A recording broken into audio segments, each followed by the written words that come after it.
South India shopping mall లో block buster ఆషాఢం #1 kilo sale.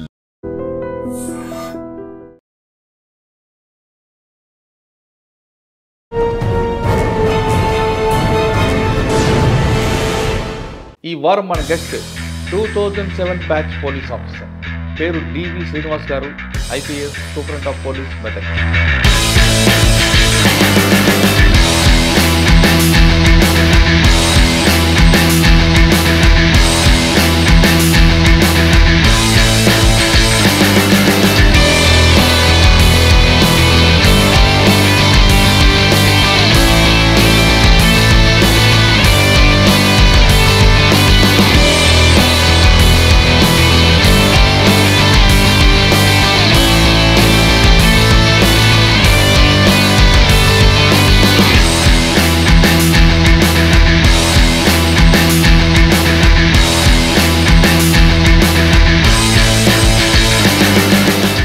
మెదక్లో ఇటీవల ఒక గన్ కల్చర్ స్టార్ట్ అయింది.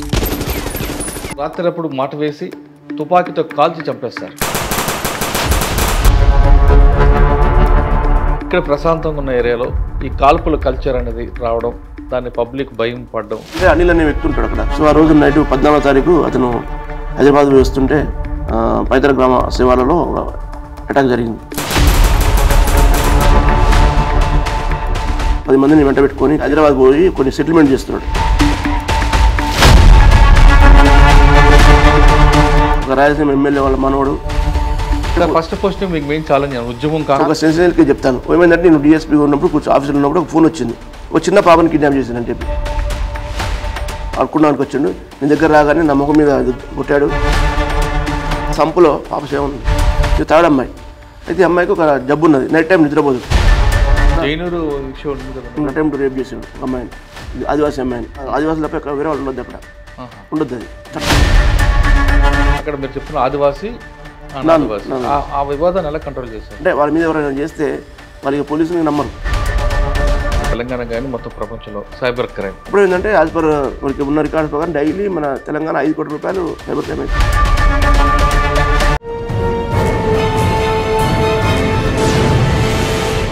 Welcome to crime diaries. ఈ వారం మన గెస్ట్ 2007 బ్యాచ్ పోలీస్ ఆఫీసర్, పేరు డివి శ్రీనివాస్ గారు, IPS superintendent of police Medak. మెదక్లో ఇటీవల ఒక గన్ కల్చర్ స్టార్ట్ అయింది. పట్టపగల ఒక వ్యక్తిని రాత్రిప్పుడు మాట వేసి తుపాకీతో కాల్చి చంపేస్తారు. అయితే ఆ గన్ కల్చర్ని బ్రేక్ చేయాలని ఎస్పీ గారు ఒక ప్రత్యేక పార్టీ పెట్టి కేవలం 4 రోజులను వాళ్ళని అరెస్ట్ చేశారు. అసలు ఆ మర్డర్ ఎందుకు జరిగింది, మర్డర్ జరిగిన తర్వాత ప్రజల్లో ఆ భయాందోళనలు లేకుండా ఉండడానికి, ప్రజలకి మీ ఉన్నాను భరోసా కల్పించడానికి ఆ టీం ఎంత ఎఫెక్ట్ పెట్టింది, తర్వాత తుపాకీ తీసుకురావడానికి వాళ్ళు ఎలా చేశారు, ఆ టీం చేసిన ఎఫెక్ట్ వల్ల ఎంత ఇంపాక్ట్ ఉందనే విషయాన్ని శ్రీనివాస్ గారు అంటే తెలుసుకుందాం. శ్రీనివాస్ గారు నమస్తే అండి. ముందుగా కంగ్రాచులేషన్స్. ఆ గన్ కల్చర్ బ్రేక్ చేయడం, సాధారణంగా క్రైమ్ జరిగినప్పుడు సిటీ లాంటిలో సీసీ కెమెరాలు ఉంటాయి, కానీ మీ ఏరియాలో సీసీ కెమెరా తక్కువ ఉన్నాయి. మీకు టెక్నాలజీనితో పాటు మీరు ఇంటెలిజెన్స్ కూడా మీరు ఎక్కువగా వాడు ఫుడ్ ఇంటెలిజెన్స్, పబ్లిక్ ఇంటెలిజెన్స్ తీసుకోవడం వల్ల ఆ కేసు బ్రేక్ త్రూ వచ్చినట్టు తెలుస్తుంది. అసలు దాని గొడవలు ఏంటి, తుపాకీ ఎక్కడి నుంచి వచ్చింది, అక్కడ దొరికిన కార్ మీద ఒక ఎమ్మెల్యే పేరుతో ఉందని ఒక వార్త వచ్చింది, అందులో వాస్తవమా కాదా? ఈ గన్ కల్చర్ రాగానే మెదక్ అనేది సాధారణంగా మెతుకు సీమ, చాలా ప్రశాంత సీమలో ఈ గన్ కల్చర్ అనేది ప్రజలు భయాందోళన వ్యక్తం చేస్తారు. వాళ్ళకి భరోసా కల్పించడంలో మీరు ఎలాగ మీ రోల్ చేశారు? ఇప్పుడు చేస్తున్న ఈ కేసు విషయం చెప్పే ముందు శ్రీనివాస్ గారు బై ఛాన్సా బై చాయిసా పోలీస్ యూనిఫామ్ వేసుకోవడం, ఆసిఫాబాద్, నల్గొండ, బాలానగర్ ఈ ప్రాంతంలో చేసిన మీకు మంచి వర్క్ చెప్పండి దీనికన్నా ముందు. అది తప్పకుండా. నేను 2007 రిక్రూట్ అండి, గ్రూప్ 1 డిఎస్పీ జాయిన్ అయినాను. నాకు స్టేట్ 25th ర్యాంక్ నాది స్టేట్. అప్పుడు గ్రూప్ 1లో కంబైన్డ్ ఆంధ్రప్రదేశ్లో అది గ్రూప్ 1 నిర్వహించడం జరిగింది. అప్పుడు నాకు 25th ర్యాంక్ వచ్చి ఓపెన్ కార్డ్ వచ్చేటప్పుడు మనకు ఛాయిస్ ఉండే, వేరే జాబ్స్ కూడా ఛాయిస్ ఉండే. సో బట్ పేరెంట్స్ చెప్తాను, ఇది ఛాయిస్ ఉండే, వేరే జాబ్స్ ఛాయిస్ ఉండే. కానీ ఇక ఇప్పుడు డిఎస్పీ ల్యాండ్ లేకపోతే మనం ఐపీఎస్ కావచ్చు అని చెప్పి మన లక్ష్యం ఎవరికైనా ఐఏఎస్ ఆర్ ఐపీఎస్ ఉంటుంది. సో ఆర్డీఓ కొన్ని మార్కులు తక్కువైనాయి, కానీ డిఎస్పీ వచ్చే అవకాశం ఉంది. సో ఇమీడియట్గా డిఎస్పీ అయితే మనం ఫ్యూచర్లో ఐపీఎస్ వస్తుంది, ఎస్పీ డిఐజీ వరకు ఐజీ వరకు వచ్చే ఉద్దేశంతో మనం డిఎస్పీ యూనిఫామ్ సర్వీస్ మీద ఇంట్రెస్ట్, యూనిఫామ్ ద్వారా రావాలని తీసుకున్నాను. ఐఏఎస్ రావాలని ఉద్దేశం. సో ఐపీఎస్ వస్తుందన్న ఉద్దేశంతో మనం ఇది తీసుకోవడం జరిగింది. మా పేరెంట్స్, మా ఫాదర్ టీచర్ ఉండే, గవర్నమెంట్ టీచరు. సో మా మదర్ హౌస్ వైఫ్. సో మాది అంతా పల్లెటూరి చదివాన్ని, మొత్తం ఆల్ గవర్నమెంట్ స్కూల్స్. 1 నుంచి 7th వరకు నేను ఇస్తాలపురం అని సో ఇప్పుడు సూర్యాపేట జిల్లాలో ఉంటుంది అది 1 to 7th చదివాను. తర్వాత 8th to 10th సూర్యాపేట చదివాను. సూర్యాపేట జెడ్పీహెచ్ఎస్ అది గవర్నమెంట్ స్కూలే. తర్వాత ఇంటర్మీడియట్ గవర్నమెంట్ జూనియర్ కాలేజ్ అది government college. Next SV college అని ఉన్నది డిగ్రీ కాలేజ్ అది కూడా గవర్నమెంట్ కాలేజ్. మొత్తం గవర్నమెంట్ కాలేజ్ అవి. తర్వాత నేను ఎంఎస్సీ మ్యాథ్స్ రాయాల్సి ఉండేది. అప్పుడు నాకు స్టేట్లో 2nd ర్యాంక్ వచ్చింది, యూనివర్సిటీలో 2nd ర్యాంక్ వచ్చింది నాకు MSc maths. So MSc maths open category మాది. సో అక్కడ ఉన్న మ్యాథ్స్లో ఉన్న బెస్ట్ అది ప్యూర్ మ్యాథ్స్. అది ఓపెన్లో 3 సీట్లు ఉంటాయి, అలా నాకు ఒక సీట్ వచ్చింది, 2nd ర్యాంక్ కాబట్టి. So pure mathematics MSc maths complete చేశాను. చేసిన తర్వాత 2 years అయిపోయింది. ఇంకా జాబ్స్ ట్రై చేస్తున్నాం, రకరకాల ప్రిపేర్ అవుతున్నా, ఇవన్నీ చేస్తున్నాం. చేస్తున్న క్రమంలో మనకు ఉండేది మా పేరెంట్స్ ఉండేది సూర్యాపేటలో. హైదరాబాద్లో మనకు ఎవరు లేకుండా షెల్టర్. సో ఆ టైంలో ఎట్లా చేయాలని చెప్పి ఇంకో కోర్స్ చేయాలని చెప్పి ఒక 4 days చదివి తెలుగు కొట్టిన, ఎంఏ తెలుగు. అది 5th ర్యాంక్ వచ్చింది అలా. అది మామూలుగా బీఏ తెలుగు వాళ్ళకే కష్టం అది రావడం. నేను మ్యాథ్స్ ఎంఎస్సీ బీఎస్సీ స్టూడెంట్, నేను BSc MPC maths physics chemistry. So BSc student అయ్యి కూడా నేను 4 రోజులు ప్రిపేర్ అయ్యి ఆర్ట్స్ కాలేజ్ మన సీట్ వచ్చింది నాకు. ఉంది ఉస్మానియా ఆర్ట్స్ కాలేజ్లో సీట్ సంపాదించాను. సంపాదించి ఇంకొక 2 ఏళ్ళు నాకు మన ఎక్స్టెన్షన్ వచ్చింది, వాడు ఉండడానికి షెల్టర్ కానీ చదువుకోవడానికి కానీ ఉన్నది. సో నేను ఎంఎస్సీ మ్యాథ్స్ చేశాను, ఎంఏ తెలుగు కూడా చేశాను. అవి 2 పెట్టుకొని నేను గ్రూప్ 1 ప్రిపేర్ అయ్యి కొట్టాను. అందులో కూడా నాకు ఐ గాట్ 149 మార్క్స్ ఒక పేపర్ బై 150 గ్రూప్ 1లో మ్యాథ్స్లో. సో ఎందుకు వచ్చిందంటే మ్యాథ్స్ తర్వాత ఏం చేశానంటే లెక్చర్ చేశాను, కొన్ని రోజులు లెక్చర్ చేశాను, ఇంజనీరింగ్ కాలేజ్ లెక్చర్ చేశాను. ఏ కాలేజ్ అండి? ఇంజనీరింగ్ కాలేజ్, సాధన కాలేజ్ వాళ్ళది, డాక్టర్ విఆర్కే అని జగిత్యాల పోయి చేశాను. ఎందుకంటే అక్కడ చదువుకోవచ్చు కదా, మనకి ఫ్రీగా ఉంటుంది, ఎవరు ఫ్రెండ్స్ ఉన్నారు. కొత్త ప్లేస్ నాకు అది జగిత్యాల అంటే. అక్కడ పోతే ఖాళీ ఉందంటే పోతా నేను అని చెప్పాను. అక్కడ హెచ్ఓడి ఇచ్చాను నాకు, అంటే హెచ్ఓడి అంటే మ్యాథ్స్ ఫిజిక్స్ అనే దగ్గర హెచ్ఓడి. సో అక్కడ నేను 4 ఏళ్ళు చేశాను. ఆ చేసే క్రమంలోనే గ్రూప్ 1 బాగా ప్రిపేర్ అయ్యి ఎంఎస్సీ మ్యాథ్స్ ఎంఏ తెలుగు ఉన్నదా వీటి ప్రిపేర్ అయ్యి నేను సాధించడం జరిగింది. 2007లో జాబ్లో జాయిన్ అయ్యాను.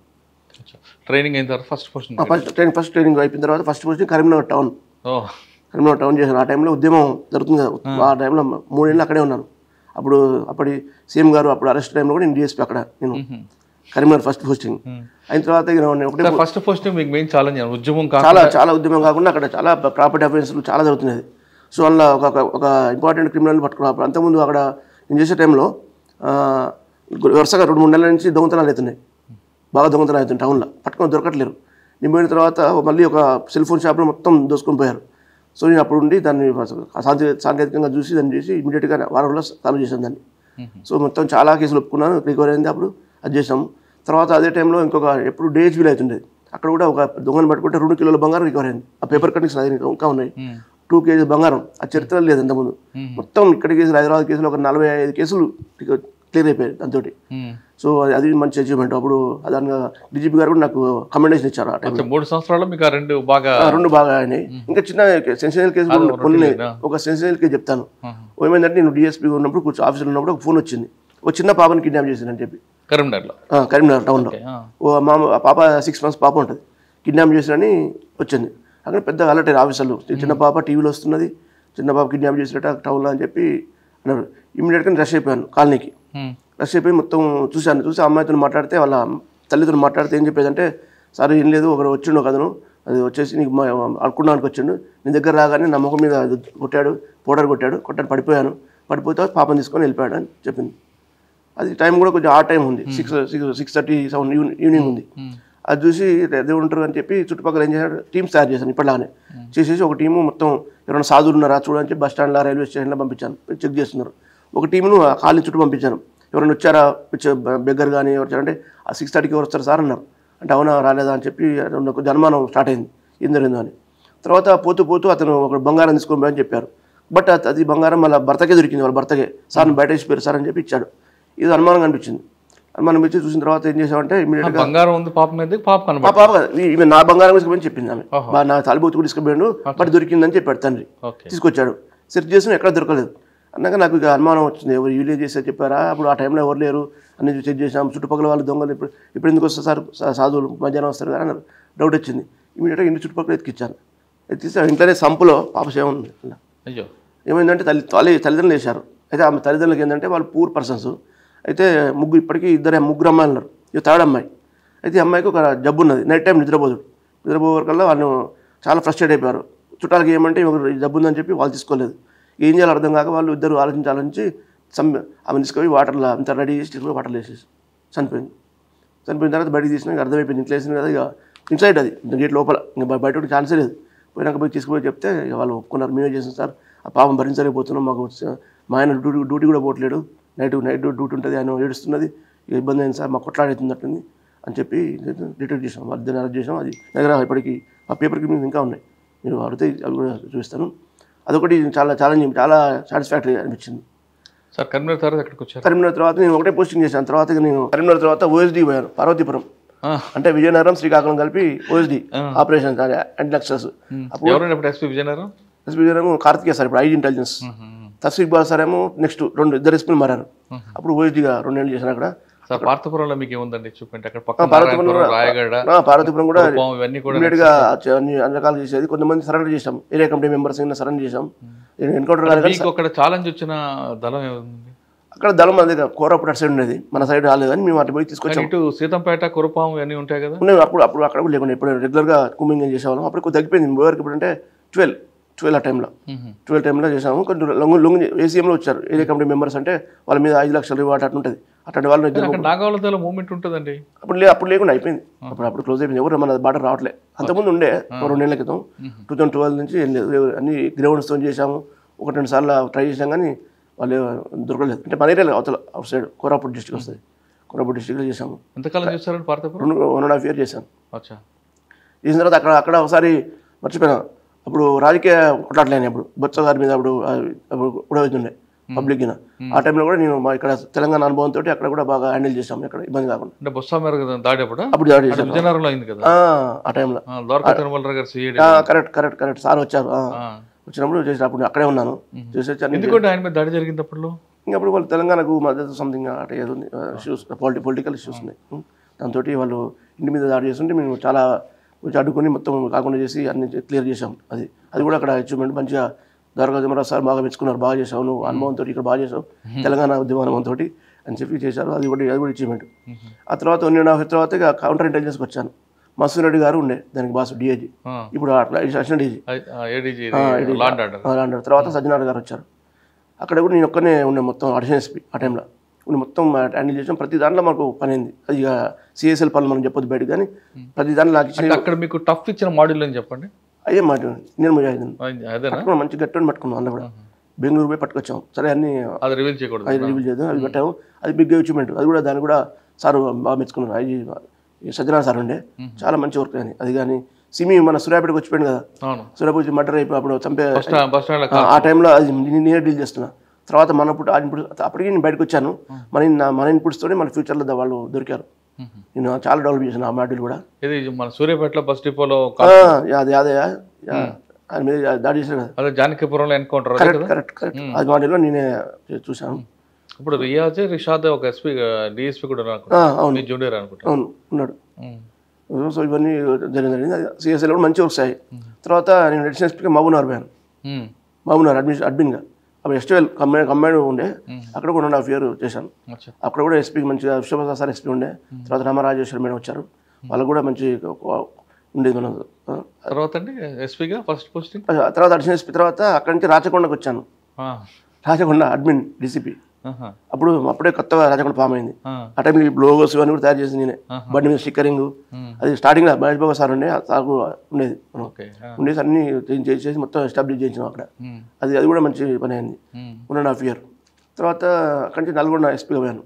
నల్గొండ ఎస్పీగా పోయి ఒక 8 నెలలు చేశాను. ఎలక్షన్ ముందర మాకు అప్పుడు ఐపీఎస్ లేకుండా ఇంకా ఐపీఎస్ ఎస్పీ ఉండే, ఐపీఎస్ ఎలక్షన్ వస్తుందని చెప్పి అప్పుడు మందిని మార్చారు. ఆ టైంలో మళ్ళీ విజిలెన్స్కి వచ్చాను హైదరాబాద్. విఎండి హైదరాబాద్ వచ్చాను. ఆ తర్వాత చాలామంది డీజీ సార్ల దగ్గర పనిచేశాను. Raju Trivedi sir, Puranjanrao sir, Anjan Kumar sir, వీళ్ళందరూ సార్ల దగ్గర పనిచేశాను. చేసిన తర్వాత అక్కడ కూడా ఒక టైంలో నేను మొత్తం తెలంగాణలో సగం మందికి నేను ఇన్ఛార్జ్ ఉన్నాను. 4 units మొత్తం అవుట్ 7 ఉంటాయి. 7 unitsలో ఒక టైంలో నేను పురంజనరావు సార్ ఉన్నప్పుడు 4 unitsలకు నేను ఇన్ఛార్జ్ చేశాను. అప్పుడు మంచి వర్క్ చేశాను. సార్ కూడా బాగా అప్రిషియేట్ చేశారు. కొన్ని పెద్ద పెద్ద కేసులు అప్పుడు ఇది వచ్చింది. మన ఈ లేడీ అరెస్ట్ చేశారు దేవికారాణి. అది నేనే వచ్చింది రిపోర్ట్. చెప్పండి సార్. వాళ్ళు మందులు స్కామ్ చేశారు. ఈఎస్ఐ హాస్పిటల్ సంబంధించింది. అది 1000 కోట్ల మందులు, సారీ 1000 కోట్లు 100 కోట్ల 150 కోట్లు 80 కోట్ల మందులు ఉంటాయి అన్నట్టు. ఉంటే అది చేశారంటే ఏం చేస్తారంటే వాళ్ళు మందులు ఎక్కువ చూపించేవాళ్ళు. బహిరంగ మార్కెట్ పోతే తక్కువ ఉంటుంది. 50 పైసలు ఉన్నది 5 రూపాయలు చేసేవాళ్ళు. చూపించి బిల్స్ పెట్టేసి మస్తు డబ్బులన్నీ తీసుకునేవాళ్ళు. అది మేము ఫిజికల్ చేసి కనిపెట్టి ఎంత తేడా వచ్చిందో మొత్తం పంపించాం. రికవర్ అయిందండి అందులో పంపిస్తాం. మేము మాది బిజినెస్ కదా, మేము పంపిస్తే గవర్నమెంట్ చూసి అరే మంచిగా ఉంది రిపోర్ట్ అని చెప్పి ఏసీబీ పంపింది. ఏసీబీలు కేసులు చేసి అన్ని రిమాండ్ చేసి అన్ని చేశారు. అప్పుడు సిఐడికి ఇప్పుడు ఈడీ దాకా పోయింది అనుకోండి. ఇప్పుడు ఈడీ కూడా పోయింది. అది బేసిక్ చేసి నేను దాన్ని బేసిక్ చేసి దాంట్లో నిజాన్ని తీసుకొస్తే చాలా పురంజనరావు సారు అప్పుడు ఉండే చాలా బాగా రాజు సార్ ఉండే చాలా అప్సెట్ చేశారు. మంచి కేసు అని చేశారు. కొన్ని డాక్టర్లకు పెట్టమని సరే ఇవన్నీ చెప్పొద్దు, చాలా ఉన్నాయి, చాలా మేము రికమెండ్ చేశాం. షాదీ ముబారక్లో కూడా ఒకటి స్కామ్ అయింది నిజామాబాద్. అది కూడా నేను డీల్ చేసి దానికి ఏం సిస్టమ్ ఇంప్రూవ్మెంట్ అంటే ఏమేం చేయాలి చేస్తే తప్పులు జరగకుంటాయని అది కూడా రికమెండ్ చేశాను. అన్నీ ఏది చేసినా గవర్నమెంట్ మంచిగా తీసుకునేది, మంచిగా డీప్గా పోయి చేసేది. కాబట్టి చాలా అట్లా చాలా చేసాం విజిలెన్స్. 4 ఏళ్ళు చేసిన విజిలెన్స్లో 4 years. మొత్తం వరంగల్, నల్గొండ, హైదరాబాద్, మహబూబ్నగర్ అంటే సగం మొత్తం 10 జిల్లాలో 6 జిల్లాలు ఇన్ఛార్జ్ ఉన్నా. సగం ఎక్కువ 7 లా 4 చేసి అన్ని చోట్ల కూడా మంచి మంచి పనులు చేయడం ఇవన్నీ కూడా చేయడం. బిజినెస్ తర్వాత అండి, బిజినెస్ తర్వాత ఇక ట్రాఫిక్ వచ్చాను. కొన్ని రోజులు మేడ్చల్ అక్కడ చేశాను. తర్వాత మొత్తం వచ్చాను నాకు మాదాపూర్. ఆ టైంలో చాలా టఫ్ అయిపోయింది ఎలక్షన్ టైంలో. అటు రాను ఇటు రాను, అటు ఎయిర్పోర్ట్ ఉంటాయి కదా ప్రైవేట్ ఏమన్నా ఎయిర్పోర్ట్స్, హకింపేట ఒకటి, హకింపేట ఇంకోటి, అది అటు రాష్ట్రపతి గారు వాళ్ళు వచ్చేవాళ్ళు, అటు రకరకాల అటు వచ్చేవారు. శంషాబాద్ వచ్చేది, అన్ని నాకు వచ్చేది. శంషాబాద్ ఇటు వాళ్ళు అటు. ఎలక్షన్ టైంలో బాగా టఫ్ అయింది. ఉండాలి ఎప్పుడు ఎస్పీ ఉండాలి అక్కడ. ఒకరు అటు వచ్చేవాళ్ళు, ఒకరోజు ఇటు వచ్చేవాళ్ళు. అటు రోడ్ షోలు, అటు రోడ్ షోలు, ఇటు రోడ్ షోలు అంటే చాలా టఫ్ ఉండేది. ఎవ్రీడే కష్టం ఉండేది. లా అండ్ ఆర్డర్ అయితేనేమో ఎక్కడో అక్కడ ఉంటారు. మేము సబరం మొత్తం నేనే కదా, నేను ఎటు పోయినా నేనే పోయేది ఒక్కనే. ఇది చాలా ఫిజికల్గా ఇబ్బంది, ఫిజికల్గా అట్టిగా ఉండేది. తర్వాత అండి మార్చిల్ టఫ్ అయినా క్లియర్ చేశాను. ఎక్కడ ప్రాబ్లం కాకుండా చేసుకున్నాను. మేడ్చల్ తర్వాత అదే 2 కలిపి మాదాపూర్ మేడ్చల్ కలిపి ట్రాఫిక్ చేశాను. ఇంకా అక్కడ నుంచి ఆసిఫాబాద్ వచ్చాను. ఓకే సార్, ఆసిఫాబాద్ రాకముందు మేడ్చల్లో 3 years మీ మార్క్ కనిపిస్తుంది. మాదాపూర్లో కానీ మేడ్చల్లో కానీ పబ్లిక్కి ట్రాఫిక్ సెన్స్ ఉందా లేదా? కొంతమంది మంచిగా ఉంటుంది. కొంతవరకు ఒక 31st కూడా బాగా చేస్తారు కదా. నిన్న టైంలో 1100 కేసులు చేసిన ఒక night. Drunk and drive case 1500 చేసిన అక్కడ. డ్రంక్ అండ్ డ్రైవ్ కేసుల్లో మీకు బాగా ఫన్నీగా ఉన్న కేసులు ఎదురుపడే రకరకాల వ్యక్తులు వస్తుంటారు, ఆర్గ్యుమెంట్ చేస్తుంటారు. ఒక అమ్మాయిలు, చాలా మంది అమ్మాయిలు కూడా దొరికేవాళ్ళు. దొరికైతే తాగలేదని ఆర్గ్యుమెంట్ చేసేవాళ్ళు. అరే ఇలా చూస్తుంది అంటే I don't know maybe mistake అంటాడు. అట్లా మాట్లాడేవాళ్ళు. అది నాకు వచ్చేది, మాకు అట్లాంటివి కానీ చిల్లి ఉండేది. సార్ అక్కడ ట్రాఫిక్లో ఎడ్యుకేషనల్, ఎన్ఫోర్స్మెంట్, ఇంజనీరింగ్ 3 ఉంటాయి. ఇంజనీరింగ్ అని మీకు సంబంధం కాదు. ఈ రెండిలో ఎడ్యుకేషన్, ఎన్ఫోర్స్మెంట్లో ఈ రెండిట్లో ఏది మీకు బాగా ఇంట్రెస్ట్? ఎడ్యుకేషన్ చేస్తేనే మనకు లాంగ్ రన్ ఉంటుంది. ఎన్ఫోర్స్మెంట్ అక్కడ వరకు ఉంటుంది. కానీ వాడు ఎడ్యుకేట్ అయ్యి ఉంటే మాత్రం మనకు ట్రాఫిక్ ఇబ్బంది ఉండదు. దానికోసం చేసేవాళ్ళం. ఫోకస్ చేసి మేము మీటింగ్స్ పెట్టినాము. స్కూల్స్ వాళ్ళు పిలిచి అన్ని చోట్ల పెట్టినాము. మేము వాళ్ళకు ఆల్ స్కూల్స్ మీటింగ్ పెట్టినా. డిపిఎస్ ఉన్నాయి కదా, వాళ్ళకి చెప్పి ప్రతి వాళ్ళకు మొత్తం పోయి ఏం చేయాలి, మీరు ఏం చేస్తే ప్రాబ్లం కాదని చాలా వరకు రెక్టిఫై చేయించాం. కొంతమంది ఇట్లా ఉండి చాలాసేపు పడుతుంటారు లోపల పోవడానికి. అట్లా కాకుండా క్రాస్గా పెట్టుకోండి, తొందరగా వెళ్ళిపోతుంది వెహికల్. ఇట్లా వచ్చి తిరగాలంటే టైం పడుతుంది కదా, నేను కూడా అంతా జామ్ అయిపోతుంది. అట్లా కాదు, ఇట్లా స్ట్రైట్గా పెట్టుకోండి. అర్థమని చెప్పింది. ఇక్కడ గేట్ ఇక్కడ ఉంటుంది, ఇది కాంపౌండ్ అని ఇట్లా ఉంటుంది. ఇట్లా వచ్చి ఇట్లా పెట్టుకుంటారు. ఇట్లా వచ్చి తిరిగే వరకల్లా ఇవన్నీ అవుతాయి. అట్లా వద్దు అని చెప్పి ఇక్కడ ఇచ్చే పెట్టుకోండి అని ఇక్కడ ఇట్లా పెట్టేది. ట్రైన్ నిలిపోయాడు. అట్లా రకరకాల వాళ్ళకి రికమెండ్ చేసి చాలా వరకు. ఎక్కువ మంది రాంగ్ రూట్లో వస్తుంటారండి. అవును, రాంగ్ రూట్ వస్తే కూడా మేము ఇక్కడ కూడా చేస్తున్నాం. రాంగ్ రూట్ వస్తే కూడా డేంజరస్ డ్రైవింగ్ కింద అది ఫైన్ కాదు, అది ఎఫ్ఐఆర్ కట్టేస్తుంది దానికి. ఇక్కడ కూడా చేస్తున్నాం. రాంగ్ రూట్ అంటే డేంజరస్ డ్రైవింగ్. దానివల్ల వానికి కాదు, ఇతరులకు ప్రమాదం ఉంటుంది. ఒక హెల్మెట్ పెట్టుకోకపోతే వాళ్ళకి ప్రమాదం. అఫ్ కోర్స్ అది వాని ప్రమాదం. అంటే రాంగ్ రూట్ లో వచ్చిన వాళ్ళ మీద ట్రాఫిక్ కాకుండా ఎఫ్ఐఆర్ చేస్తాం. డేంజరస్ డ్రైవింగ్ ఒక సెక్షన్ ఉంది, డేంజరస్ డ్రైవింగ్ సెక్షన్ ఉంది. దాని ప్రకారం అది పెట్టేది. అక్కడ కూడా చాలా బుక్ చేసాం. దాంతో డేంజరస్ డ్రైవింగ్ పెడితే ఎంత శిక్ష పడుతుందండి? వాళ్ళకి ఫైన్ వేస్తారు. ఫైనే పడుతుంది కానీ వాళ్ళకి అటెండ్ కోర్టు కదా, ఇబ్బంది అవుతుంది. ఒకసారి 2 సార్లు 3 సార్లు వస్తుంది, టైం వేస్ట్ అవుతుంది. పైసలు ఏం మనకు తక్కువనే పడుతుంది. మనం ఎక్కడెక్కడ రాయొచ్చు కానీ పోవడం రావడం ఇబ్బంది అవుతుంది. అది కోర్టు పోతారు, ఆ రోజు ఉండరు, వెళ్ళారు రమ్మంటారు, 3 రోజులు పని వేస్ట్ అవుతుంది. ట్రాఫిక్ లో మీరు చాలా కాలం పనిచేస్తారు కాబట్టి వాళ్ళని డిటైన్ చేయడం వల్ల మార్పు వస్తుందా, లేదా ఫైన్ డబుల్ ఫైన్ వేస్తే మార్పు వస్తుందా? ఫైన్ డబుల్ ఫైన్ కాదు, ఎడ్యుకేట్ చేయాలి. ఎడ్యుకేట్ చేయడం ముఖ్యం. ఎడ్యుకేట్ చేస్తే తప్ప మొన్నట్లో 3 ఇళ్ళలో ఎడ్యుకేషన్ ఇంపార్టెంట్. ఎడ్యుకేట్ చేసి వాళ్ళ మనసులో పడిందంటే అది తగ్గుతుంది. ఇక ఎంత చేసినా కానీ చాలా మళ్ళీ వసూలు చేస్తలేరని చెప్పి ఫీలింగ్ కూడా ఉంది వాళ్ళకి. చాలా ఫీలింగ్ ఉన్నాయి కదా, చాలా ఎప్పుడో వసూలు చేస్తుంటాం. ముఖ్యంగా ఎన్ఫోర్స్మెంట్ చేస్తుంటారు. చేసినప్పుడు రియలైజ్ చేయడం ఇంపార్టెంట్. మన పైసలు కట్టించడం, అర్జెంట్ పోతున్నాం, పోనీ 20 రూపాయలు పోతున్నాం, అట్లా ఆలోచిస్తాం. మన మైండ్ సెట్ అట్టుంది పబ్లిక్లో. పోతున్నాం, అర్జెంట్ పోతున్నాం, 1000 రూపాయలు ఇస్తారుగా చూద్దాం తర్వాత అట్లా ఉంటుంది. అట్లా కాకుండా వాళ్ళు ఆపేసి కాసేపు ఇబ్బంది పెడితే వాడు భయపడతారు. అది కరెక్ట్. యాక్చువల్ అయితే ఆపేసి వాడి కొద్దిసేపు చదివి పక్కకు ఉంటేనే అరే డిస్టర్బ్ అయింది, ఆఫీస్ లేట్ అయిందని చెప్పి వాడు ఇంకోసారి చేయడు. యుద్ధంగా ఫైన్ కొడుతుంటే కొద్దిగా ఇబ్బందికరమే, కానీ తప్పదు ఇప్పుడు. అట్లా కానీ ఎక్కువ లాండ్ ఆర్డర్ కన్నా పబ్లిక్కి ఎక్కువ యూజ్ అయ్యేది ట్రాఫిక్. 100% ప్రతి ఒక్కరు యూజ్ అయ్యేది ట్రాఫికే. లాండ్ ఆర్డర్కి ఎంతమంది 100 మందిలో ఒక 2-3 రారు లాండ్ ఆర్డర్ సంబంధం. ఇది అందరూ 100% సంబంధం. కాబట్టి ట్రాఫికే ఎక్కువ ఇంపార్టెంట్. పని కూడా ఎక్కువ ఉంటుంది. హైదరాబాద్ కానీ సైబరాబాద్ కానీ లాండ్ ఆర్డర్ల కంటే డీసీఎల్ కంటే ట్రాఫిక్ వరకు చాలా పని ఉంటుంది. సార్ మీ పీరియడ్లో ట్రాఫిక్ ఎంత స్పీడ్ ఉంటుంది అండి? 7 కిలోమీటర్సా లేదంటే 8 కిలోమీటర్సా 6 కిలోమీటర్ స్పీడ్ ఉంటుంది? 7 యావరేజ్ మీడియం ఉండేది. 7 ఉండేది. మేము బాగా ఐక్యా దగ్గర అక్కడ ఇక్కడ ఉండి రోజు 11, 11 దాకా ఉండేది. పొద్దున్న 9 పోతే 11 దాకా. ల్యాండ్ అవుట్కి అంత టైం అవసరం లేదు. వాళ్ళు అవసరం ఉన్నప్పుడు అటెండ్ అయ్యేవాళ్ళు. మేమైతే డైలీ ఉండాలి. ముఖ్యంగా మండే, ట్యూస్డే, వెడ్నెస్డే అయితే మళ్ళీ వీకెండ్ ఏముండదు. కాకపోతే వీకెండ్స్ ఇటు సైడ్ ఉంటుంది. వాళ్ళంతా ఏంటంటే సాఫ్ట్వేర్ ఇంజనీర్ కదా, జాబ్ చేసేది మాదాపూర్ ఏరియాలో, గచ్చిబౌలి ఏరియాలో, ఉండేది కుక్కటిపల్లి ఏరియాలో. సో వర్కింగ్ డేస్ ఏమో మాదాపూర్లో ట్రాఫిక్, మళ్ళీ సాటర్డే సండే ఇటు ఉంటుంది కుక్కటిపల్లి సైడ్. షాపింగ్ తిరుగుతుంటారు వాళ్ళు, మళ్ళీ అక్కడ జామ్ అవుతుంటుంది. అబ్బా ప్రతిరోజు ఇంపార్టెంట్ అక్కడ ట్రాఫిక్. సో అన్ని కూడా ఆసిఫాబాద్ వెళ్ళారు. తర్వాత ఆసిఫాబాద్ వెళ్ళారు. సార్ ఆసిఫాబాద్ మీ వెళ్ళక ముందు ఆ తిరియాని ఆ ప్రాంతం అంతా ఒక కమ్యూనిటీలో అయింది, ఇష్యూ అయింది. జైనూరు ఆ ప్రాంతం, ఆ ప్రాబ్లం తనకి ఒక ఆరోగ్యం కనిపిస్తుందా లేదా కంట్రోల్ అయిపోయింది? కంట్రోల్ చేసినాం. వాళ్ళందరితో మీటింగ్స్ పెట్టినాము. మేము పోయిన తర్వాత చాలా కార్యక్రమాలు చేసినాం. ముఖ్యంగా అంటే మీకు మెయిన్ ఛాలెంజ్ ఏమొచ్చిందని అక్కడ? అంటే డిఫరెంట్ పబ్లిక్ ముఖ్యంగా మనకు వాళ్ళతో ఆదివాసులతో ప్రాబ్లం ఉంటుంది. వాళ్ళ చిన్న విషయాన్ని వాళ్ళు అర్థం చేసుకోలేరు. కొద్దిగా పాపం అర్థం చేసుకోలేరు. మనం చెప్పాలి, ఎడ్యుకేట్ చేయాలి వాళ్ళని. అట్లాంటి ప్రోగ్రామ్ పెట్టాము మనం చాలా ఎడ్యుకేట్ చేయడానికి. వాళ్ళకి కొన్ని మంది కుట్టు మిషన్ కూడా ఇచ్చాను. కొన్ని బోర్లు ఇచ్చాను లాస్ట్కు. ఎండాకాలంలో చాలా మంది బోర్లు లేవు వస్తే వాళ్ళకి బోర్లు కూడా మనం వేరే వాళ్ళతో మాట్లాడి ఉన్న కంపెనీ వాళ్ళతో మాట్లాడి బోర్స్ కూడా ఇచ్చాం మనం పోలీస్ శాఖ తరపున. అది కొత్త ప్రయోగం, ఎప్పుడు చేయలేవారు బోర్స్. అక్కడ డిఫరెంట్ కమ్యూనిటీ కనిపిస్తుంటావు, మహారాష్ట్ర, అవును, ఆంధ్ర. వాళ్ళు తెలుగుగా పన్నొచ్చు, వాళ్ళకి తెలుగు రావు, తెలుగు మాట్లాడారు ఎక్కువ. అన్ని వాళ్ళకి మరాఠీ మాట్లాడతారు. మరాఠీ క్రైమ్ నేచర్ ఏముంటుంది అక్కడ? ఏముండదు క్రైమ్ ప్రత్యేకంగా ఏముండదు. ఈ నార్కో గంజా కల్టివేట్ చేస్తారు వాళ్ళు, గిరిజనులు చేసుకుంటారు. అవి కొద్దిగా ఎక్కువ సంబంధించి అది ఒకటి ఉంటుంది. సో మేము చిన్న చిన్న ఏముండవు. కాగజనగర్లో కొద్దిగా కమ్యూనల్ టైప్ ఉంటుంది. కాగజనగర్లో కమ్యూనల్ కొద్దిగా ఉంటుంది. అది కూడా బాగా కంట్రోల్ చేసాం. అప్పుడు 1-2 ఇన్సిడెంట్ అది కూడా జైనూరు ఇష్యూ ఉంది కదా, జైనూరు ఇష్యూ కూడా అయింది. అది కూడా కంట్రోల్ చేసిన తర్వాత అది ఒక అమ్మాయిని రేప్ చేసిండు. మీకు ఐడియా ఉండొచ్చు. అటెంప్ట్ రేప్ చేసిండు ఒక అమ్మాయిని, ఆదివాసీ అమ్మాయిని. అయిన తర్వాత అందరూ అరెస్ట్ కూడా అయిపోయి అన్నీ అయిపోయినాయి. కానీ వాళ్ళు ఒప్పుకోరు. ఎందుకంటే అక్కడ సపరేట్ ఉండదు, ఒక హక్కు ఉంటుంది వాళ్ళకి. వాళ్ళు వేరే గిరిజనులు తప్ప ఆదివాసులు తప్ప వేరే వాళ్ళు ఉండదు, అక్కడ ఉండదు. అది చట్ట ప్రకారం ఉండదు. కానీ కొంతమంది ముస్లిమ్స్ వేరే అదర్ వచ్చి షాప్స్ పెట్టుకుని ఉన్నారు. ఉన్నట్టే వాళ్ళు ఏం పట్టించుకుంటే ఉండని. కానీ సో ఉంటే ఉండండి, బట్ మా మీద ఇతను చేస్తున్నారని చెప్పి వాళ్ళ కోపాలు వస్తున్నారు, చేస్తున్నారు. సరే, మీకు జోడేఘాట్, తిరియాని చేసాం లేదా కరమిరి ఈ ప్రాంతంలో ఒక ఇష్యూ ఉంటుంది. అక్కడ మీరు చెప్తున్న ఆదివాసీ ఆ వివాదాన్ని ఎలా కంట్రోల్ చేశారు? ఇదే ఇప్పుడు అప్పుడు లంబాడి అప్పుడు కూడా అదే ప్లేస్ కదా. ఇంకా దాని గురించి మేము ఇమీడియట్ అటెండ్ కావడం, వాళ్ళు ఎడ్యుకేట్ చేయడము, కమ్యూనిటీ ఎల్డర్స్ టచ్లో ఉండేది. వాళ్ళందరూ మధ్య మధ్యలో కలిసి వాళ్ళని పోయి వాళ్ళకు ప్రోగ్రామ్ కావాలని అడిగేది, ఏం చేసేది. ఏమైనా ఉంటే మా దగ్గర రండి అని చెప్పేది.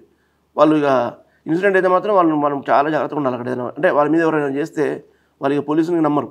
ఆ పరిస్థితి రావడం కోసం మేము చాలా ప్రయత్నాలు చేసాం. కమ్యూనిటీ పోలీసింగ్ ప్రోగ్రామ్స్, వాళ్ళని మాట్లాడడం, స్కూల్ చేయడం, వాళ్ళకి చూపించడం. ఏదైనా వాళ్ళకి ఒక అమ్మాయికి డాక్టర్ వచ్చింది, మెడిసిన్ వచ్చింది, సో డబ్బులు ఏమని చెప్తే నేను మా ఫ్రెండ్ అమెరికా ఉంటాడు నుంచి ఒక 50,000 తెప్పించి ఇచ్చిన ఆమె ఫీజు కోసం. అట్లా సొంతంగా కూడా చేసేది ప్రోగ్రామ్స్. మూమెంట్ ఉందంటే తగ్గిందంటే మూమెంట్ అక్కడ ఇప్పుడు ఏం లేదు. మొన్న అతను భాస్కర్ అని ఉండే చనిపోయాడు రీసెంట్గా, ఎన్కౌంటర్ చనిపోయాడు భాస్కర్. అప్పుడప్పుడు వస్తుంటారు వెళ్తుంటారు. అప్పుడు ఇంతకుముందు ఉండే భాస్కర్ అని చెప్పి మన రీసెంట్గా చనిపోయాడు ఎన్కౌంటర్లో, ఛత్తీస్గఢ్లో. అతనే ఏరియా ఇన్ఛార్జ్. అతను లేడు ఇప్పుడు, ఖాళీ స్మాష్ అయిపోయినట్టే. ఎంతకాలం మంచి sir? 1 year exactly, June to June తర్వాత ఇక్కడికి వచ్చాను. మెదక్ సీమ ఇది ప్రశాంతమైన ప్రాంతం అండి. చాలా మంది ఇక్కడ 5 సంవత్సరాలు 3 సంవత్సరాలు పనిచేసిన ప్రాంతం ఇది. ఈ ప్రాంతంలో మీకు రాగానే ఒక ఛాలెంజ్ అంటే ఎంత ప్రశాంతంగా ఉన్నా ఏదో ఒక ఇష్యూ జరుగుతుంటుంది. ఇక్కడ ప్రశాంతంగా ఉన్న ఏరియాలో ఈ కాల్పుల కల్చర్ అనేది రావడం, దాన్ని పబ్లిక్ భయం పడడం, ఆ భయాన్ని రాకుండా పోకుండా ఉండడానికి మీరు చేసిన కార్యక్రమం, అసలు ఆ ఇన్సిడెంట్ కారణం ఏంటండి? అసలు ఇన్సిడెంట్ కారణం అంటే అనిల్ అనే వ్యక్తి ఉంటాడు అక్కడ. మన పైతార గ్రామం అని చెప్పి కుల్చారం మండలికి వస్తుంది. మన ఇది 15 కిలోమీటర్ ఉంటుంది ఇక్కడ నుంచి 15. ఇక్కడ మెయిన్ రోడ్ మీద 10 కిలోమీటర్లు, లోపలికి 5 పోవాలి. మొత్తం 15 కిలోమీటర్స్ ఉంటుంది ఇక్కడ మెదక్ నుంచి. సో ఆ రోజు నైట్ 14వ తారీఖు అతను హైదరాబాద్ వస్తుంటే పైతార గ్రామ శివార్లలో అటాక్ జరిగింది. అటాక్ జరిగి తర్వాత వాళ్ళు హాస్పిటల్ షిఫ్ట్ చేశారు. చేసినాక ఫస్ట్ ఏమనుకున్నారంటే అది యాక్సిడెంట్ అనుకున్నారు. మాకు చెప్పడం కూడా యాక్సిడెంట్ అని చెప్పారు. అయితే అది కొద్దిగా ఎస్సీ లీడర్ అయిన కాంగ్రెస్లో లీడర్ కాబట్టి మన వాళ్ళు చూశారు, ఇట్లా అయిందో చూద్దామని. చూసేవరకల్లా వాళ్ళకు రైట్ సైడ్ ఇక్కడ ఇట్లా ఉన్న హోల్స్ లాగా ఉన్నాయి. మా సిఐకి అనుమానం వచ్చింది, ఇది మామూలు యాక్సిడెంట్ కాదు, సంథింగ్ ఎల్స్ అని చెప్పి చూసి మళ్ళీ ఒకసారి టీంని అక్కడ పంపించాడు సీన్ దగ్గరికి. పంపిస్తే వెతుకుతుంటే మనకు ఎంటీ కేసులు దొరికాయి. .32 పిస్టల్ యొక్క కాల్చినట్టు. అక్కడి నుంచి కాల్స్తే ముందర బుల్లెట్ లోపలికి వెళ్ళిపోతుంది, బయటపడుతుంది, తెలుసు కదా, దాన్ని ఎంటీ కేసులు అంటారు. అవి 4 రికవర్ చేసాం అక్కడి నుంచి. చేసినాక ఫైర్ ఆర్మ్తో కాల్చారు, 4 రౌండ్లు కాల్చారు అని అర్థమైంది. సో పోస్ట్ మార్టం కూడా అది తెలియదు. చూస్తే లోపల 4 దొరికాయి, రౌండ్స్ దొరికాయి. దాంతో ఇమీడియట్గా మనం ఆ కేసు కట్టడం జరిగింది. Murder case plus arms act పెట్టి కట్టాం. కట్టిన తర్వాత మీరు అన్నట్టు ఆ ఫైర్ ఆర్మ్ యూజ్ చేశారు. మామూలు మర్డర్ అయితే పెద్ద ఉండదు ఫోకస్.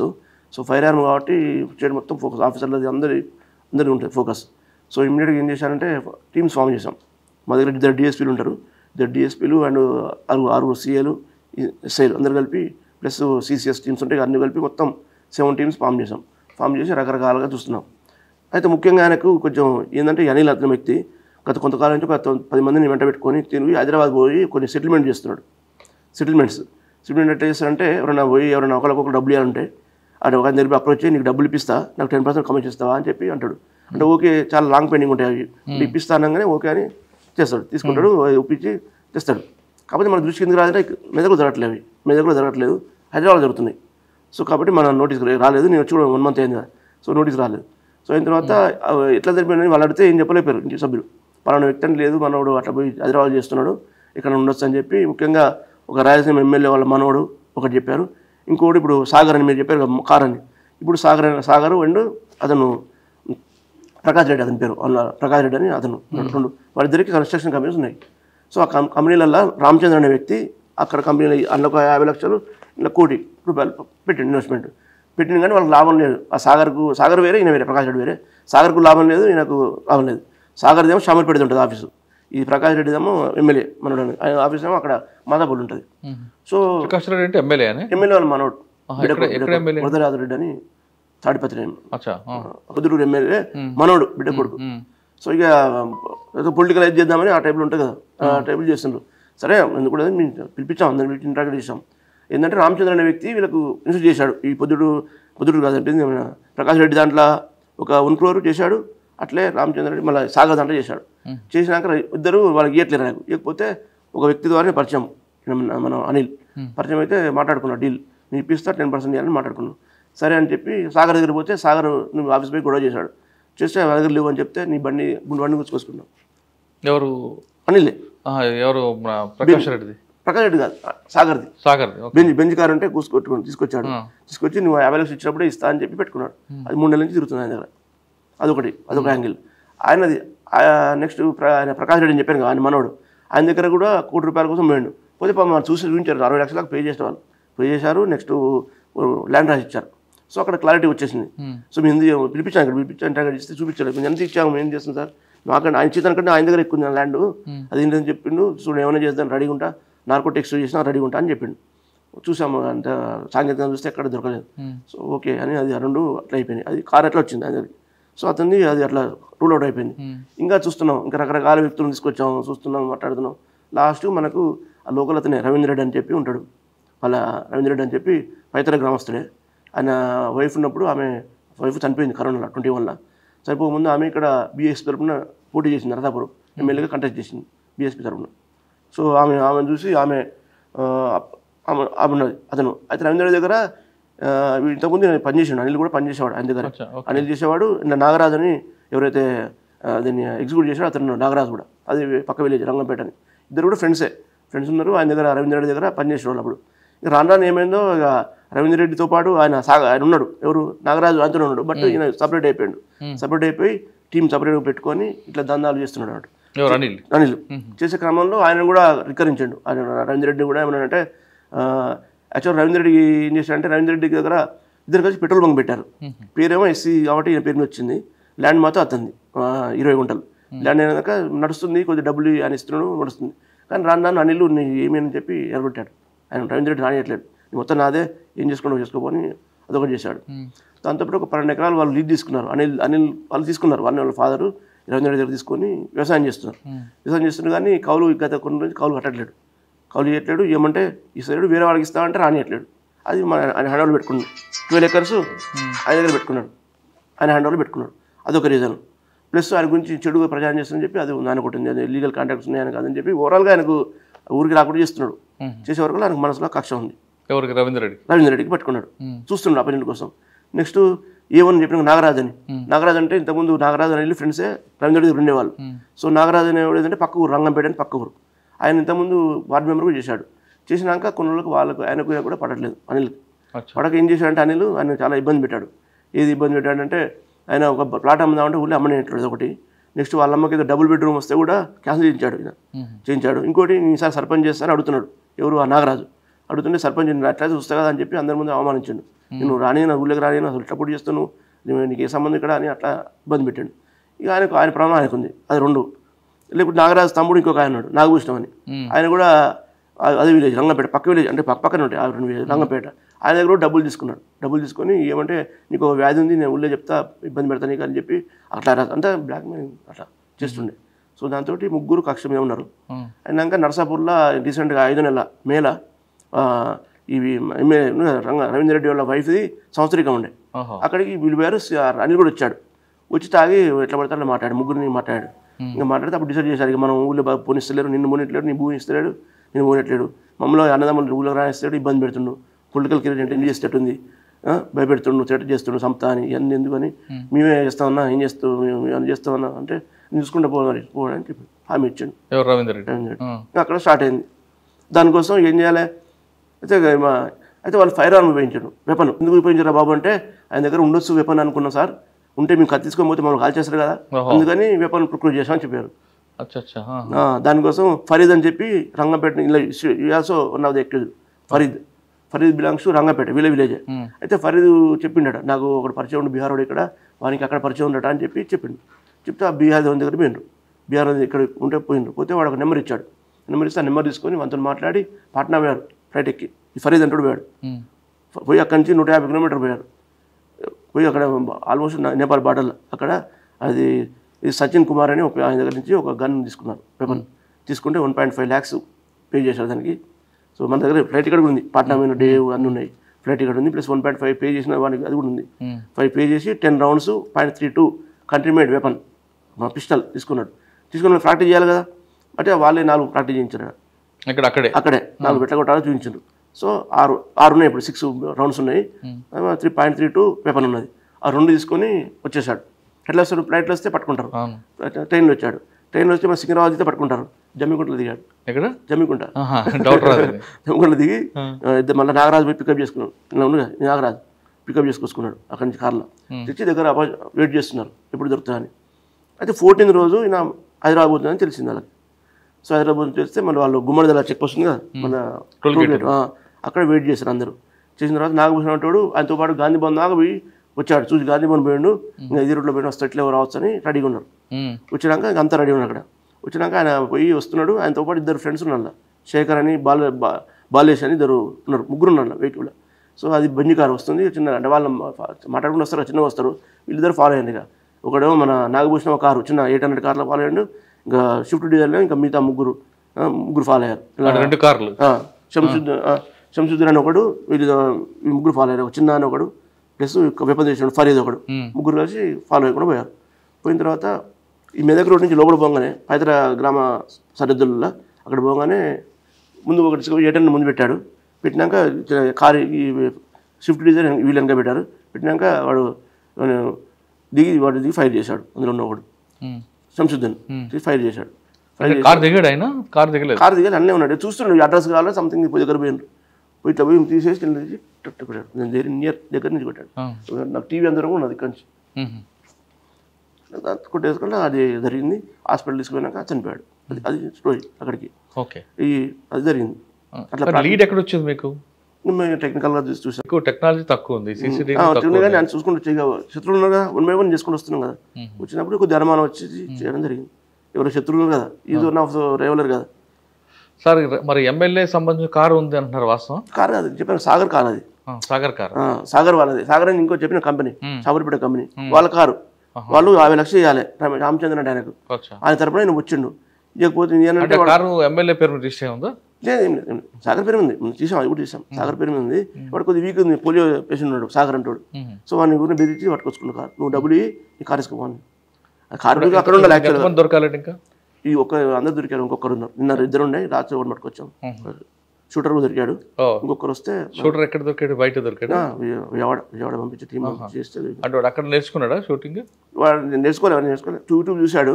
చూసినాక వీడు ఇక్కడ చూపించారు, అక్కడ చూపించాడు కదా, ఫరీద్ చూసి వచ్చాడు కదా, ఫరీద్ అక్కడ 40 వచ్చాడు కదా, ఫరీద్ నేర్పించాడు వీనికి. అక్కడ వీడు కూడా 2 ఫ్రై చేశాడు. మొత్తం 6 ఉంటే 2 ఫ్రై చేశాడు. మళ్ళీ ఓన్లీ 4 ఆయనకి చేశారు అసలు. ఓకే, సో ఇట్లా జరిగింది. సార్ ఈ కేసులో మీరు అరెస్ట్ చేశారు, అంత బాగానే ఉంది.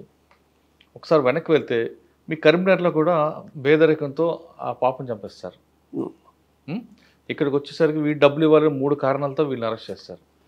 ఒక్కసారి అరెస్ట్ చేసేప్పుడు వీళ్ళందరితో మీరు మాట్లాడి ఉంటారు, మీరు వాళ్ళతో మాట్లాడి ఉంటారు, ఇక్కడ వీళ్ళతో మాట్లాడి ఉంటారు. క్రైమ్ చేసిన తర్వాత జరిగే కాన్సిక్వెన్స్ గురించి వీళ్ళకి ఐడియా లేక, లేదా ఏవైనా అవుతాయి ఏవైనా చేసుకోగలని ధీమా అంటారా? ఎందుకు ఈ విధంగా ప్రవర్తిస్తారండి? ఇప్పుడు అరెస్ట్ చేసిన తర్వాత 3 జైలుకి వెళ్తారు, కుటుంబాలు నాశనం అవుతాయి, మీరు కేసులు పెడతారు కాబట్టి ఆ ప్రాపర్టీ సీజ్ అయిపోతుంది, అక్కడ అదే జరుగుతుంది. అంటే నేరం చేసిన తర్వాత ఈ విధంగా జరుగుతాయని అవగాహన లేక చేస్తారా? చేస్తే ఏదైనా చేసుకోవచ్చు అనే ధీమా ఉందని అడుగుతున్నాను. సో ఈ కేసులో ఏమనుకుంటే, మన ఇక్కడ ఇప్పుడు ఫైరింగ్ కేసులో వాళ్ళు ఏమనుకున్నారంటే, ఆయన దగ్గర డబ్బులు ఉంటే ఆయన దగ్గర తీసుకొని పోదాం, ఏమైనా డబ్బులు దొరికితే తీసుకొని పోదాము, వాళ్ళు దొంగతనం అనుకుంటారని చెప్పి ఒక కాన్సెప్ట్ ఉంది వాళ్ళకి.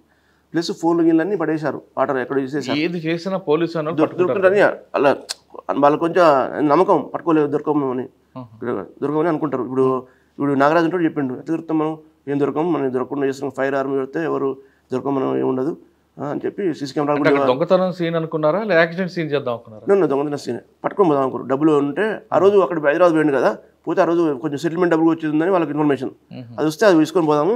ఇట్లా చెప్తారు కదా, దిగిన వాళ్ళు ఉన్నారు శేఖర్ అని చెప్పి వేరే వాళ్ళు, డబ్బులు కూడా ఉన్నాయని చెప్తారు. సో 10 లక్షలు మీరు అని చెప్తే ఆ డబ్బుల కోసం చేసి కావచ్చు, ఫాలో అయిన కావచ్చు అని అనుకుంటారని వాళ్ళ ఉద్దేశం.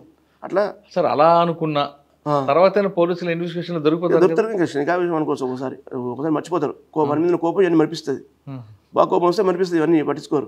అక్కడ కూడా అమ్మాయి కూడా ఇబ్బంది పడుతుంది, బాగా ఇబ్బంది పడి ఒక టైంలో చేద్దామని అన్నారు. అమ్మాయి కూడా తల్లి తండ్రి ఇద్దరు జైలుకి వెళ్తారు కదా, వెళ్ళారు ఆల్రెడీ, పంపించారు, జైలు వెళ్ళారు. అదే ఇక్కడ క్వశ్చన్ ఏంటంటే సార్, నేరం చేసిన తర్వాత శిక్ష వస్తుంది అని అవగాహన లేక, లేదు మీరు అన్నిట్లో క్షణికావేశం ఆ స్టేజ్ వస్తుంది, వాళ్ళు తట్టుకునే స్టేజ్ వస్తుంది, అప్పుడు ఇక కాన్సిక్వెన్స్ ఆలోచించారు, ఇక తట్టుకోలేకపోతారు. అప్పుడు తట్టుకోలేక ఫ్యూచర్ ఆలోచించేది జరుగుతుంది, అప్పుడు జరిగింది బయటపడాలి చూస్తారు, దాంతో ఇవి జరుగుతున్నాయి. ఓకే సార్, ఇంకా మెదక్లో ఇంకా మీకు మెయిన్ ఛాలెంజ్ ఏం వస్తుందండి? ఫస్ట్ రాగానే ఒక కేసు, దానికి 4 daysలో మీరు చేశారు, ఒక జనం ప్యానిక్ కాకుండా మెసేజ్ ఇచ్చారు. ఇంకా ఏముంటాయండి ఇక్కడ? సివిల్ డిస్ప్యూట్స్ ఎక్కువ కనిపిస్తుంటాయి. సివిల్ డిస్ప్యూట్ ఉంటాయి, దాన్ని కూడా మా ఆఫీసర్లందరూ కూడా ఒకటి ఇచ్చిన ఎస్ఓపి, స్టాండర్డ్ ఆపరేటింగ్ ప్రొసీజింగ్, ఎస్ఓపి 1 ల్యాండేటెడ్, మనం ఎంతవరకు చేయొచ్చు ఎంతవరకు చేయొద్దు, అది దాటితే యాక్షన్ ఉంటుందని చెప్పి అందరినీ చేసాము. తగ్గిపోయినాయి, ఏం చేయాలి, మన వాళ్ళు ఇన్వాల్వ్ కాకుండా చేస్తున్నా 100%. సో ఒక డిసిప్లిన్ ఇంపార్టెంట్ అని చెప్పి డిసిప్లిన్ పబ్లిక్తో మంచిగా ఉండాలని చెప్తున్నాను. దాంతోపాటు కొన్ని అటు నారాయణగేట్ బార్డర్ సైడ్ ఉందంటే మన దగ్గర బాగా ఇవి ఉన్నాయి, ఇది మూఢనమ్మకాలు, చేతబడులు అనేవి ఉన్నాయి, వాటి గురించి కూడా అవగాహన సదస్సులు ఏర్పాటు చేస్తున్నాము. కళా బృందం టీం ఉంది మా దగ్గర, అవి కూడా ఇంతకుముందు లేకుండా ప్రస్తుతాన్ని మొత్తం ఒకటి క్యాలెండర్ ఇచ్చాను పెట్టాలని. అదొకటి. పెట్రోలింగ్ కూడా సరిగా అస్తవ్యస్తంగా ఉండే వచ్చినంత వరకు. వచ్చినాక సిటీ స్టైల్లో మొత్తం ఎక్కడెక్కడ ఉన్న అన్ని చోట్ల ఉండేటట్టు అందరికీ చేసాము. దాంతోపాటు విజువల్ పోలీసింగ్, అంటే ప్రతిరోజు ప్రతి ఆఫీసర్ వచ్చి రోడ్డు పైన అట్లీస్ట్ 2 hours చేయాలి, వెహికల్ చెకింగ్స్ ఏం చేసి పబ్లిక్ కాపాడాలి, ఏం జరుగుతుందని, ఎవరు పోతారు, ట్రాన్స్పోర్ట్ ఏం చేస్తారు, ఇవన్నీ చేయాలని చెప్పి ఎవ్రీడే నడుస్తుంది. దానికి డెడికేటెడ్ వాట్సాప్ గ్రూప్ కూడా పెట్టాము, అది కూడా నడుస్తుంది. సో అన్ని రకాల సిస్టమ్గా చేసాము. దాంతోపాటు ట్రయల్ కేసెస్ కూడా ఇంతకుముందు చేయకుండా ట్రయల్ కేసు, ఇంపార్టెంట్ కేసు ఉంటాయి కదా, గ్రేవ్ కేసు, మర్డర్ కేసు లాంటి ఇంతకుముందు కోర్టు మానిటరింగ్ చేసేవాళ్ళు కాదు, కేసు చేసి వదిలిపెట్టేవాళ్ళు. అవన్నీ కన్విషన్ ఎక్కువ అయిపోయాయి, పోయేటివి. అది కాకుండా ఇప్పుడు ఎవ్రీడే ఈరోజు ఎన్ని ఉంది, ఏది ఉంది, ఎవరు పోతారు అన్నీ ఐడియా ఉంటుంది సిఐకి. అట్లా చేశాను, సిస్టమ్ అది అలవాటు ఇచ్చింది. దానివల్ల నేను పెరుగుతుంది, కన్విక్షన్ పెరుగుతాయి. కన్విక్షన్ పెరిగితే పబ్లిక్లో కూడా భయం వస్తుంది, కొంచెం ధైర్యం, అమాయకులకు ధైర్యం వస్తుంది, అంత నేరస్తులకు భయం వస్తుంది. సో అది కూడా ఇంపార్టెంట్. ఉత్తగా అరెస్ట్ చేసి పెట్టకుండా శిక్ష పడాలనేది నా ఉద్దేశం. సో దానికోసం అన్ని ప్రయత్నాలు చేస్తున్నా. సపరేట్గా దానికి ఒక ఎస్ఐ కూడా పెట్టినాము. ఆయన ప్రతిరోజు నాకు 2 రోజులకు ఒకసారి వచ్చి ఈ కేసు ఉన్నది, ఆ కేసు ఉన్నది చెప్తుంటాడు. దాన్ని బట్టి ఏం చేయాలో ఇన్స్ట్రక్షన్ ఇస్తుంటాం. కొంతమంది ఐఓస్ ఉంటారు, 10 మంది చేసిపోయిన వాళ్ళు ఎక్కడో ఉంటారు, వాళ్ళు చెప్తే రారు వీళ్ళ వల్ల. ఫర్ ఎగ్జాంపుల్ ఎస్పీఐ ఉంటాడు, రాడు, కాకపోతే నేను మాట్లాడతాను, రావాలి, తప్పదు రావాలి, లేకపోతే కేసు పోతుంది, అనవసరంగా ఇబ్బంది అవుతుంది అని చెప్తే మళ్ళీ వీడియో కాన్ఫరెన్స్ ద్వారానో డైరెక్ట్గానో వచ్చి చేస్తున్నాం. అది కూడా ఇంపార్టెన్స్ ఇస్తున్నాం.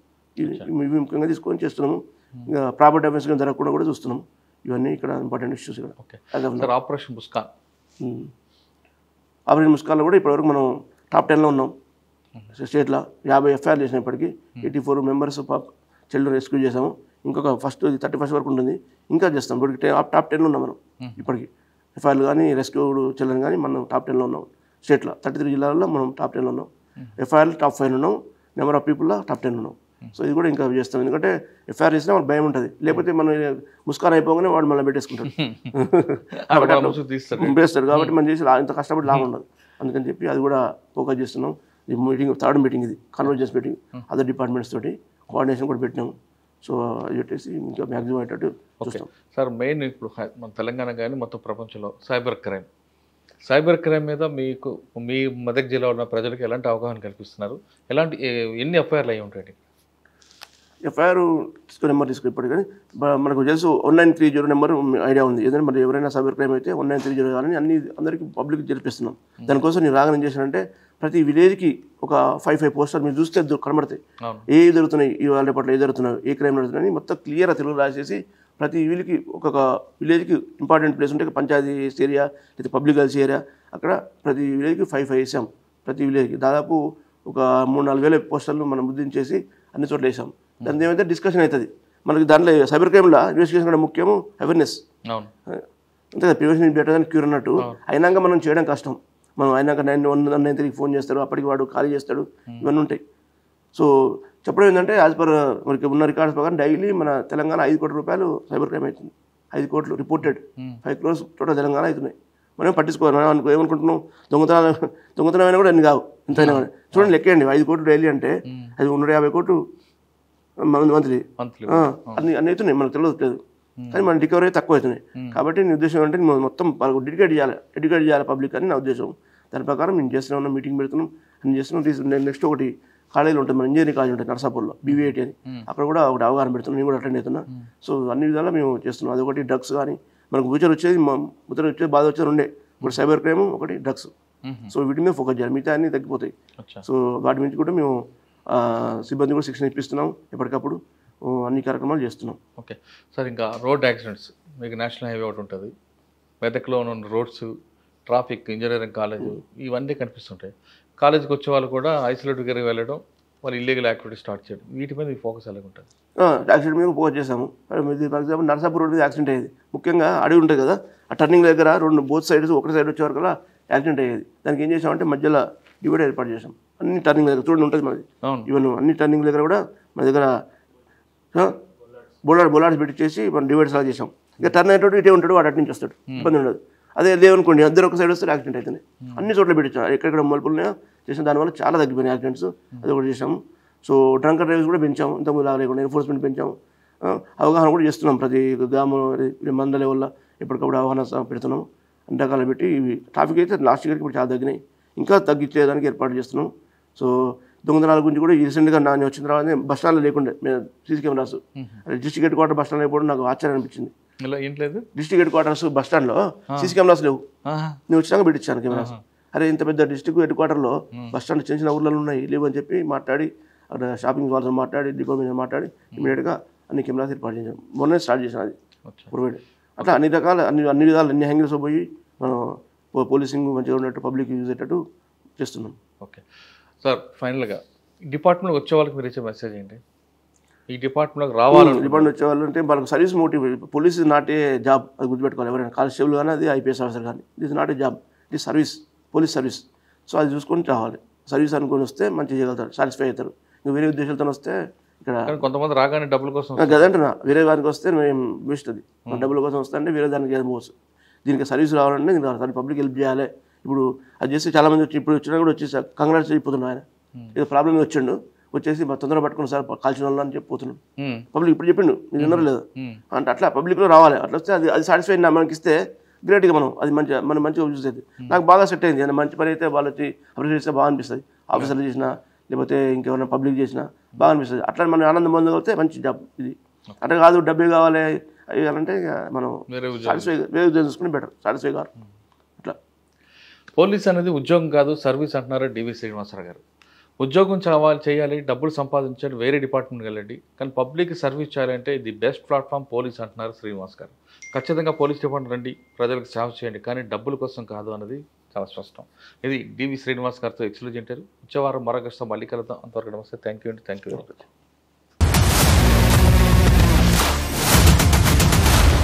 I dreams, this police diaries is something very, very valuable towards that. I must really appreciate Murali, your insights. I dreams founder and CEO చిన్న వాసుదేవ్ రెడ్డి గారితో మురళీధర్ క్రైమ్ స్టోరీస్ చాలా ఫేమస్ అయిపోయినావు.